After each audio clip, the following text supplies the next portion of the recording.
ya umva wakukiwe usebye abanyarwanda mba numva nkufashe nakuniga we nowhere ni faka we simbifaka umva uririrwa ukanga abantu batitiza nje ntabwo wankanga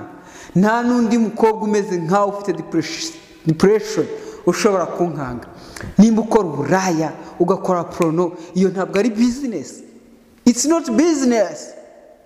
Njegera we bitch urifata urega ugahagama abantu ngo ntabwo ari twebwe soko utagetinze inde komama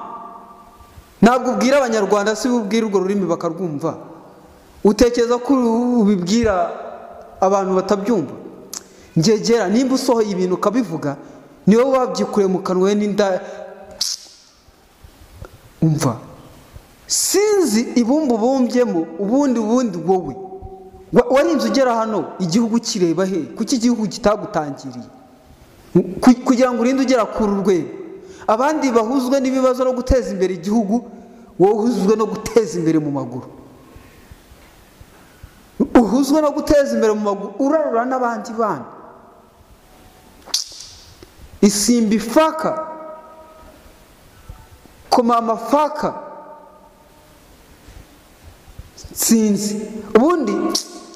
umuntu watumye ugera ku rwego ataragutangira niwe wakoze ikosa bazakunyegereza ariko umunsi umwe bazakunyegereza umunsi umwe mwitere muri yombi ibyo bintu wirirwa uvuga ngo ni uburenganzira bwawe bwo kudandaza amaguru n'amagara ntabwo bifitiye uburenganzira burya hari ahantu wabikorera tukagukubita tukakunoza ku buryo uzasigara utanga ubuhamya utarakubitirwa mu rusengero agira ngo ijuru riri hafi n'utaranirwa agaramye agira ngo ijuru riri hafi. We isimbi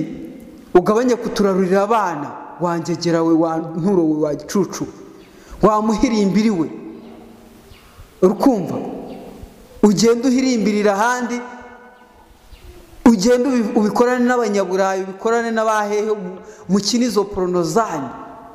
ubivuga no mu ndimi z'amahanga ariko reka kwanduza abana bacu wa nturo. Njya mbona warapfuye njya mbona uri nko mwirimbi ahubwo njya mbona uri umurambo uvuga kweri sinzi ukuntu scrollinga nkahura n'umurambo uvuga ubundi waje kuba umurambo uvuga gute sinzi hari ibigoryi byinshi bimeze nkawe byirirwa bigushyigikiye